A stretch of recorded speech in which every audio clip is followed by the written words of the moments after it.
यूहन्ना रचित सुसमाचार उसका 10वां अध्याय पद 7 में इस प्रकार लिखा है, तब यीशु ने उनसे फिर कहा, मैं तुमसे सच सच कहता हूं, भेड़ों का द्वार मैं हूं। पद 8 और 9, जितने मुझसे पहले आए वे सब चोर और डाकू हैं, परंतु भेड़ों ने उनकी न सुनी। द्वार मैं हूं, यदि कोई मेरे द्वारा भीतर प्रवेश करे तो उद्धार पाएगा और भीतर बाहर आया जाया करेगा और चारा पाएगा। जब प्रभु यीशु मसीह संसार में थे तब उन्होंने मेटाफोर के जरिए, रूपक के जरिए, अलंकार के जरिए अपने आप को डिक्लेयर किया कि वो कौन है, जिससे कि पब्लिक, आम जनता समझ सके कि यीशु कौन है। अगर आप यहां पे पढ़ते हैं तो यीशु मसीह अपने बारे में बताते हैं कि वो कौन है। यहां लिखता है कि आई am the get for the sheep, या आई एम द डोर। हम सबको इस शब्द को समझते हैं। डोर का मतलब क्या होता है, द्वार का मतलब क्या होता है, गेट का मतलब क्या होता है। और यहां पे यीशु मसीह कह रहे हैं कि मैं द्वार हूं, I am the gate, I am the door. मैं द्वार हूं, मैं द्वार हूं, भेड़ों का द्वार मैं हूं। यह यीशु का तीसरा मैं हूं कथन है। अभी तक हमने यीशु के 2 मैं हूं कथन को सुना है। सबसे पहले हमने देखा यीशु ने कहा कि मैं जीवन की रोटी हूं। दूसरा, जगत की ज्योति मैं हूं। और तीसरा, द्वार मैं हूं। इसका क्या मतलब है? यीशु ने कहा द्वार मैं हूं, भेड़ों का द्वार मैं हूं। पहली 2 बातों को हमें समझनी पड़ेगी इस शब्द के अर्थ को जानने के लिए। नंबर 1, भेड़ों की प्रकृति के बारे में, भेड़ों का जो स्वभाव होता है उसके बारे में हमें जानना पड़ेगा।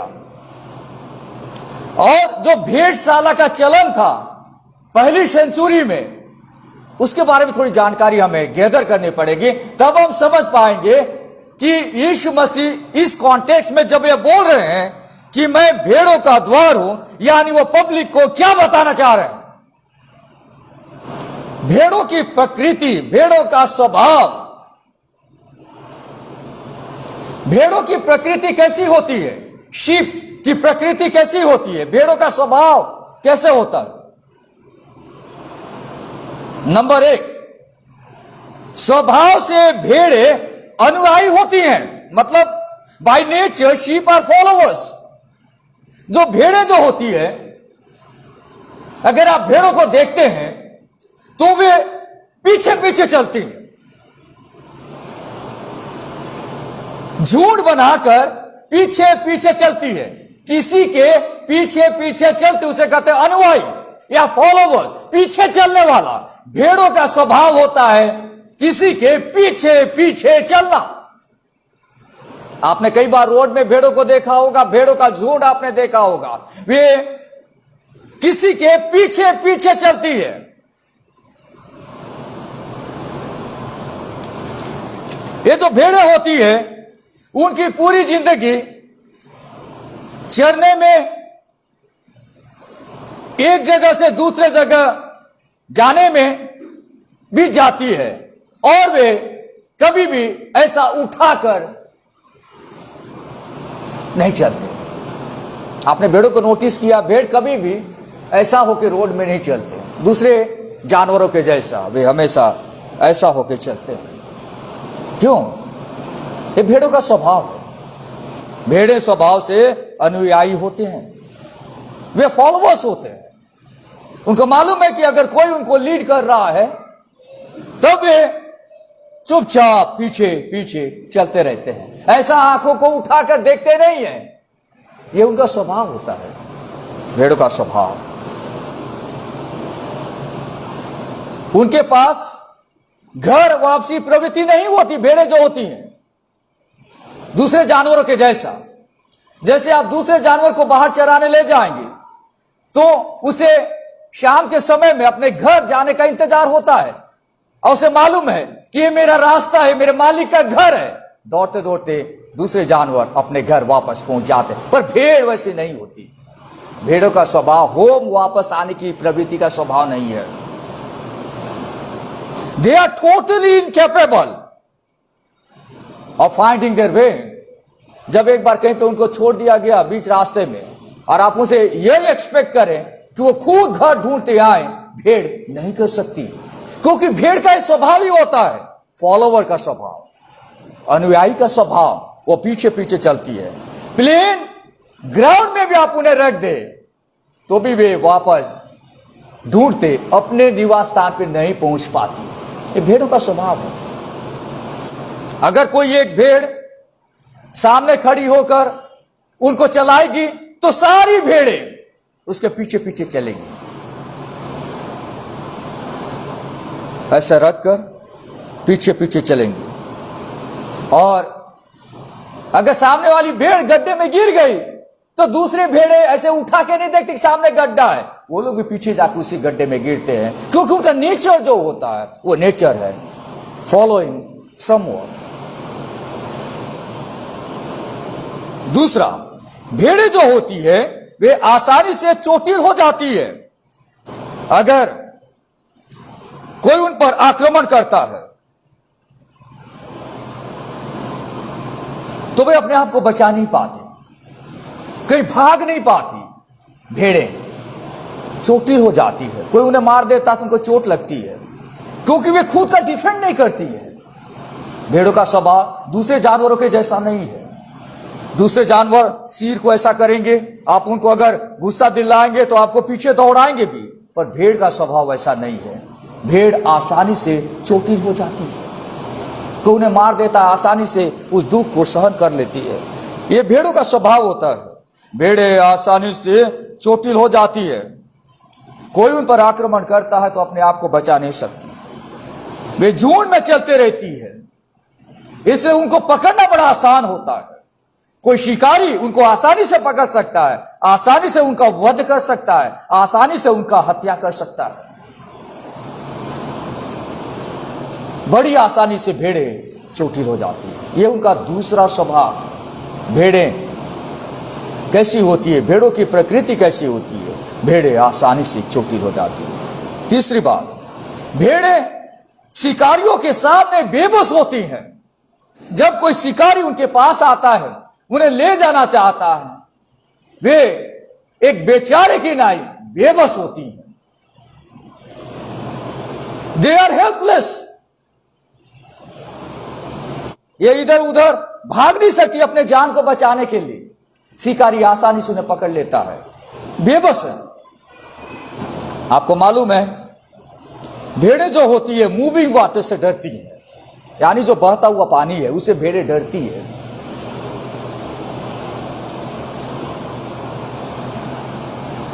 इसलिए वे कभी भी कोई स्ट्रीम से, जहां पे जल का सोता है, पानी निकलता है, या ऐसी कोई झील से या तालाब से पानी नहीं पीती जहां पे बहुत उथल पुथल होते रहता है। वे डरती हैं। उनको चाहिए शांत पानी, व्हाइट वाटर, जहां पे पानी एकदम शांत है, वही जाके भेड़ें पानी पीती है। ये उनका स्वभाव होता है। ये उनका स्वभाव होता है।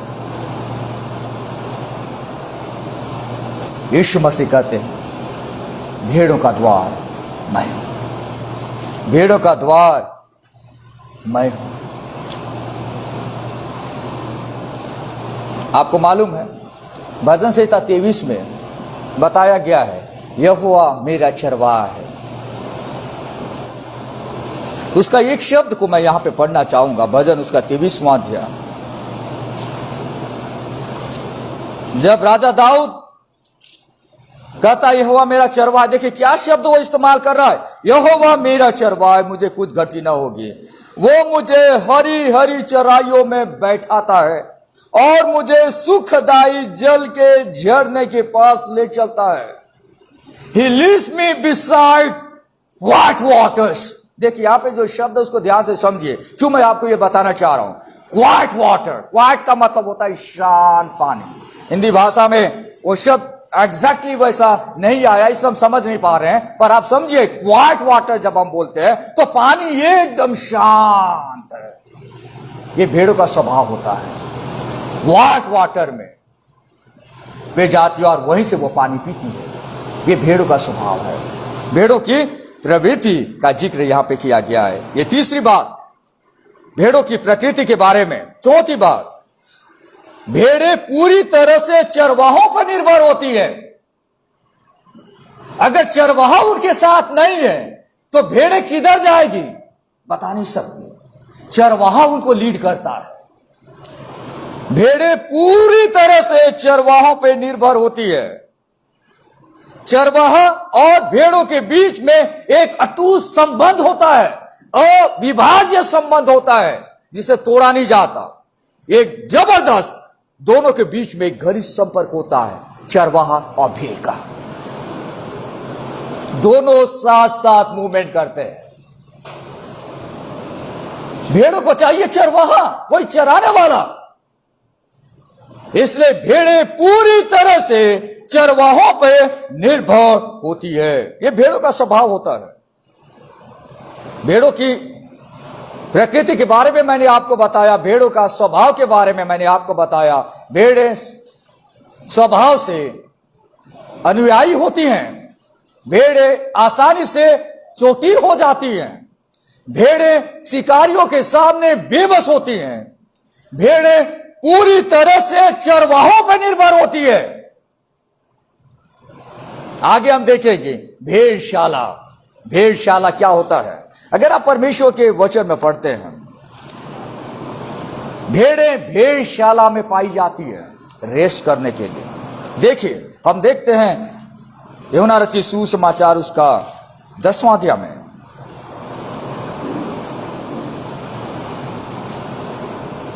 अगर आप उसके 1 पद से लेकर 6 पद तक पढ़ेंगे तो कैसे भेड़ें भेड़शाला में रहती है। 1 पद में लिखा, मैं तुमसे सच सच कहता हूं, जो कि द्वार से भेड़शाला में प्रवेश नहीं करता परंतु किसी दूसरी ओर से चढ़ जाता है, वह चोर और डाकू है। परंतु जो द्वार से भीतर प्रवेश करता है वह भेड़ों का चरवाहा है। उसके द्वारपाल द्वार खोल देता है और भेड़ें उसका शब्द सुनती है और वह अपनी भेड़ों को नाम ले लेकर बुलाता है और बाहर ले जाता है। भेड़शाला में रेस करने के लिए भेड़ें जाती है। भेड़शाला में, भेड़शाला मतलब भेड़ों का बाड़ा, जहां पे भेड़ पाए जाते हैं, जहां पे भेड़ों को रखा जाता है। इंग्लिश में शीप फोर्स या पेंस कहा जाता है, जहां पे भेड़ें रहती हैं, रेस करती हैं, सोती है, आराम करती है। यहां लिखता है भेड़शाला। भेड़शाला शब्द को भी समझना बहुत जरूरी है। भेड़शाला को समझने के लिए हमें पहली शताब्दी वापस जानी पड़ेगी। उस समय की भेड़शाला कैसे होती थी और कैसे यीशु मसीह ने उस भेड़शाला के जरिए अपना यह कथन लोगों को दिया था। भेड़शाला उस जमाने में 2 प्रकार से बनती थी। एक थी भेड़शाला जो पब्लिक में बनती थी। पब्लिक यानी जो सिटी एरिया है, शहरों में जो भेड़ें पाई जाती है उनके लिए भेड़शाला बनती थी। कई सारी भेड़ें उस भेड़शाला के अंदर में पाई जाती थी और जब भेड़ों को अंदर ले जाया जाता था तो उसके बाद उस दरवाजे में एक डोर कीपर को रखा जाता था।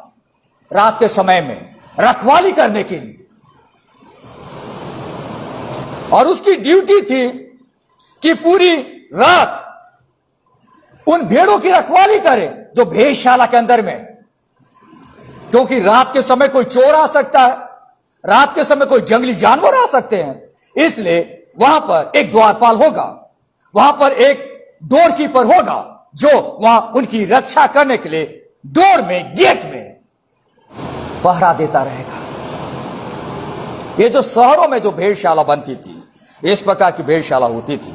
और सुबह के समय जब चरवाहा आएगा तो भेड़ को बाहर निकालेगा, बाहर ले जाएगा दिन भर, फिर शाम को आएगा, फिर अंदर भेड़ को ले जाएगा। और वहां पर जो गेट है, वहां पे जो डोर कीपर है, यहां पे लिखा है द्वारपाल, वो उनकी रखवाली करता था। दूसरी एक प्रकार की भेड़शाला होती थी जिसे हम कंट्री साइड कहते हैं, सिटी से बाहर, सिटी के आउटस्कर्ट में, सिटी से दूर, शहरों से दूर, ग्रामीण एरिया में भेड़शाला बनाई जाती थी। पर ग्रामीण एरिया में जो भेड़शाला बनाई जाती थी, शहरों में जो भेड़शाला बनाई जाती थी, उसमें फर्क था। जो रूरल एरिया है, जो देहाती जो एरिया है, वहां पे जो भेड़शाला बनाई जाती थी वो बिल्कुल अलग था, क्योंकि ये आउटसाइड ऑफ अर्बन एरियाज में भेड़शाला बनाई जाती थी। और वहां पे पत्थरों को लेकर गाड़ कर घेरा टाइप का बनाया जाता था और चारों तरफ से बाड़ा बांध दिया जाता था और उनको बाहर निकलने के लिए एक छोटा सा ओपनिंग रखा जाता था। और भेड़ उस भेड़शाला में एंट्री मारती है, सारी भेड़ें उस भेड़शाला में एंट्री मारती है, रात भर वहां पे रहती हैं और बाहर सुबह के समय निकलती है। पर उस भेड़शाला में द्वार नहीं होता था। आप देखिए, हमारे देश की संस्कृति को भी अगर आप समझते हैं, अगर आप ज्यादा अंदर जंगलों में या जंगलों में रहने वाले लोगों के घरों में आप जाएंगे, कई जगहों में, गांव में जो घर बनते हैं, या तो वहां पे लकड़ी का दरवाजा ऐसे ही करके टिका के लोग काम में चले जाते हैं, या कई गांव ऐसे होते हैं जहां पे लोग अपने घरों में दरवाजा भी नहीं लगाते। ऐसे ऐसे भी गांव हैं जो जंगलों में पाए जाते हैं, क्योंकि गांव के लोग रहते, कोई वहां आने वाला नहीं है, खुला दरवाजा। तो ये जो भेड़शाला होती थी, यहां पे भेड़ों के लिए चारों तरफ से एनक्लोजर तो बना है, चारों तरफ से बाड़ा तो बनी है, पर दरवाजा नहीं है। गांव में इस प्रकार की भेड़शाला बनाई जाती थी और वहां पे जो चरवाहा होता था, चरवाहा वहां पे वो खुद ही गेट बन जाता था। इसका मतलब क्या है? जो रास्ता था जहां से भेड़े अंदर बाहर आया जाया करती है, वहां पे दरवाजा नहीं है, वहां पे गेट नहीं है, वहां पे डोर नहीं है। तो यह व्यक्ति क्या करता था, चरवाहा, उसी दरवाजे के स्थान पर वो सो जाता था रात को। अगर किसी व्यक्ति को अंदर घुसना है, बॉडी के ऊपर से क्रॉस होकर उस भेड़शाला में एंट्री मारना पड़ेगा। बाहर निकलना है तो उसके बॉडी पे पैर रखकर बाहर निकलना पड़ेगा। वो खुद ही गेट बन जाता था। और यहां पे यीशु मसीह कह रहे हैं कि मैं वो द्वार हूं, मैं भेड़ों का वो द्वार हूं जिसके जरिए इंसान अंदर जा सकता है। इसलिए तो यीशु मसीह यहां पे कह रहे हैं मैं द्वार हूं। मतलब क्या है? यीशु मसीह खुद ही वो द्वार है, यीशु मसीह खुद ही वो डोर है, यीशु मसीह खुद ही वो गेट है जो बीच में है और जहां से इंसान अंदर जा सकता है और उसी से इंसान बाहर निकल सकता है। यहां पर एक अलंकार, यहां पर एक रूपक का इस्तेमाल कर रहे हैं यीशु मसीह, यहां पे कलरफुल लैंग्वेज को इस्तेमाल कर रहे हैं और लोगों को बता रहे हैं कि मैं ही द्वार हूं। जिस प्रकार पहली शताब्दी में जो चरवाहा हुआ करते थे, कंट्री साइड में, रूरल एरियाज में, गांव में, जब वे भेड़ों के लिए एनक्लोजर बनाते थे और चरवाहा द्वार में ही सो जाता था और वो गेट बन जाता था, यीशु मसीह यहां पर उनके सामने एक पिक्चर को लेकर आ रहे हैं और कह रहे हैं द्वार में। I am the gate, I am the door. और इस मामले में सचमुच में हूबहू वास्तव में वो चरवाहा उनके लिए द्वार बन जाता है। जब यीशु मसीह कहता है कि मैं द्वार हूं, तो इसका मतलब क्या है? नंबर एक, यीशु मसीह कह रहा है कि यीशु मसीह के जरिए ही एक व्यक्ति उद्धार को पा सकता है। यीशु मसीह ही द्वार है जिसके जरिए इंसान दूसरी भेड़ों के साथ दोस्ती कर सकता है।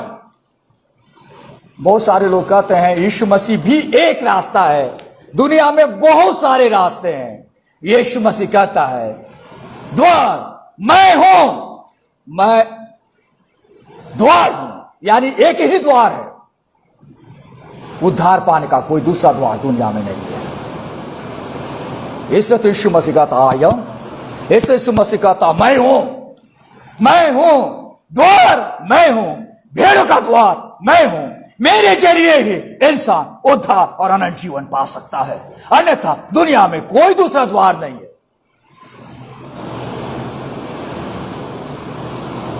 यीशु मसीह कहता I am the gate, a gate नहीं, एक दरवाजा नहीं, एक द्वार नहीं। जब हम लोग द शब्द लगाते हैं इंग्लिश में, डेफिनेट आर्टिकल मतलब सिर्फ एक ही चीज की चर्चा हो रही है।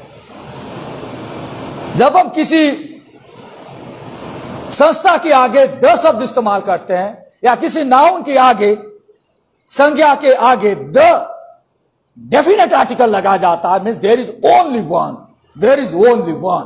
इंग्लिश में I am the gate, I am the door. वैसा नहीं I am a gate, I am a door नहीं, आई एम द गेट। मतलब एक ही द्वार है जिसके जरिए इंसान उद्धार पा सकता है।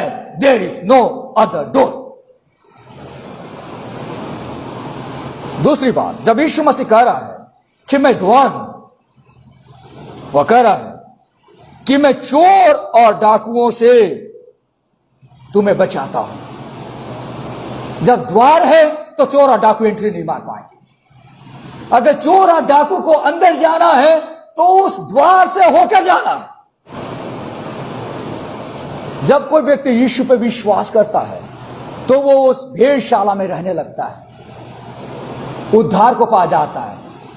उस व्यक्ति को बाहर जो चोर हैं, बाहर जो डाकू घूम रहे हैं, बाहर जो जंगली जानवर घूम रहे हैं, उनसे डरने की आवश्यकता नहीं है, क्योंकि वे सेफ हैं, क्योंकि वे सुरक्षित हैं। इसलिए जो व्यक्ति यीशु पर विश्वास करता है उसके ऊपर में कोई भी शैतानी कार्य, कोई भी शैतान की गतिविधि चल नहीं सकती, क्योंकि अगर गतिविधि को चलाना है तो द्वार से होकर अंदर जाना पड़ेगा। द्वार से अंदर होकर वो जा नहीं सकता, क्योंकि यीशु मसीह द्वार है, यीशु मसीह गेट है। आइए प्रार्थना करें। उद्धार देने के लिए यीशु हम आपको धन्यवाद देते हैं। आमीन।